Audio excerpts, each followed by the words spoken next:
What if I told you that your biggest obstacle as a worship leader isn't your pastor, it isn't your tech team, it's not even a lack of budget or volunteers in your ministry.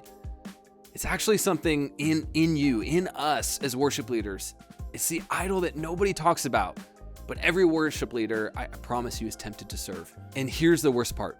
We've convinced ourselves that this idol is holy. I've personally seen this idol show up when the lights are perfect, the set list, it slaps, the crowd is singing loud, but underneath, we're checking how many people reposted the live stream. So I want to talk about this. I want to get real today because this idol, it is subtle. It can be seductive. It might be wrecking our souls, honestly, even in the process of leading worship for others. What is the idol I'm talking about? Dun, dun, dun. It's ministry as our identity. That quiet voice in our head that says, if we're not leading, if we're not on stage, do I even matter? The need to be noticed, to be validated, to be admired. It can be subtle, and it even sometimes can look holy. When we're serving the church, we're leading worship, we're giving it our all, but inside, who we are has gotten tangled up in how people respond. We start measuring our worth by claps, compliments, comments. That voice in our head that says we're only as good as our last set. We're only as valuable if people notice. We're only as loved if we keep delivering. And I gotta tell you, this is a dangerous place to be because when ministry becomes the mirror for our identity, we'll do whatever it takes to keep the reflection looking good. We'll compromise. We'll certainly overwork. We'll sacrifice family, friendships, even our own spiritual health, just to keep the affirmation machine running. Man, have I been there. And somewhere along the way, we stop pastoring our teams. We start performing for our congregation. We trade substance for style, calling for clout, anointing for applause. And if we are not careful, we will convince ourselves that success in ministry is faithfulness to God.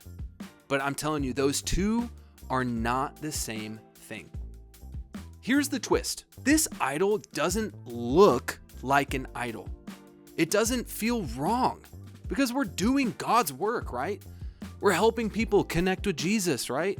But if we're honest, deep down, there is another layer. That little voice, just hoping they'll say, hey man, you crushed it today. You sounded incredible. That set was fire. And because those words sound encouraging, we don't really notice how quickly we start to depend on them. Here's how it sneaks in. Let me tell you. You start caring more about live stream numbers than about spiritual fruit. You may start spending hours curating that set list that's relevant, but forget to ask what your people actually need. You walk off stage, and if no one compliments you, you feel like you failed. And that's the trap. It feels like faithfulness because the results look good. The metrics look strong. The compliments keep coming and coming. But really, it's just feeding something in us that ministry was never meant to carry. If that's you, I gotta tell you, you're not alone. And you're not a bad leader. You are just human. We are all just human here.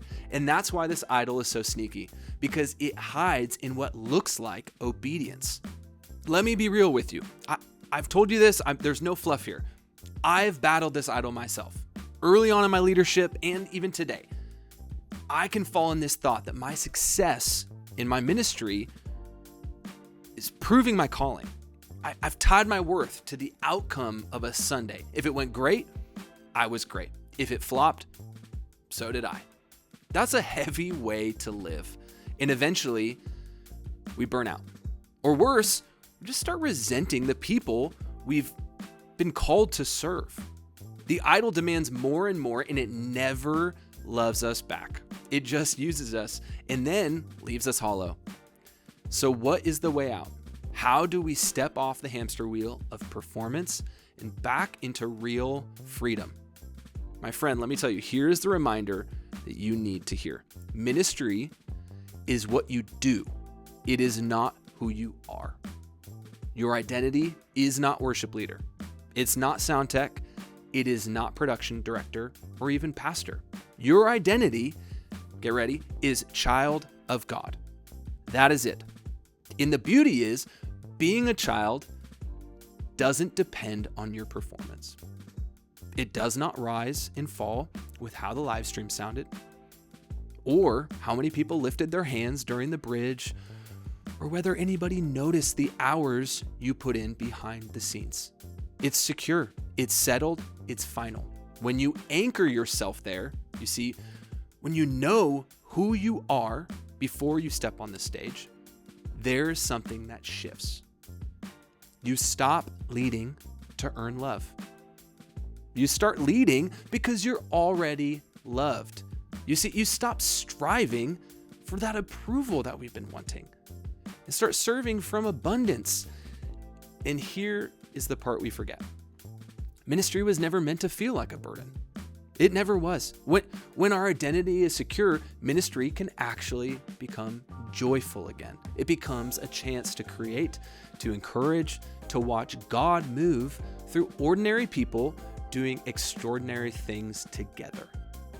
It's the smile when a new volunteer nails their first Sunday. It's the tears when a song touches someone's heart. It's the laughter when your team, after a long day, knowing you got to do something eternal together. That's when you can lead with peace. We serve with excellence without ego, celebrating others without that insecurity we carry, taking correction without crumbling, because our worth isn't built in the spotlight. Our worth is found in the secret place, in who God says we are when no one else is watching. And if you can carry that truth in every rehearsal, every Sunday, every moment, I promise you, ministry will become what it was always meant to be. Not the place where you prove yourself, but the place that you pour yourself out. Now, if you're feeling that tension between calling, ego, between pastoring and performing, you are not alone. Hear me. You're not. We've actually created a free resource to help you and others on your team grow through this. We call it's the 4-week devotional guide for a spiritually rooted team. You can grab it in the description below. Again, it's free, low risk. And while you're there, please hit subscribe, like this video if it's helped you. We've got more videos like this coming your way every week. And so liking and subscribing just helps us grow this channel and reach other churches just like you. Just remember, we're not called to perform. We're called to be faithful. Let's lead like it. We'll see you next time. Thanks for joining.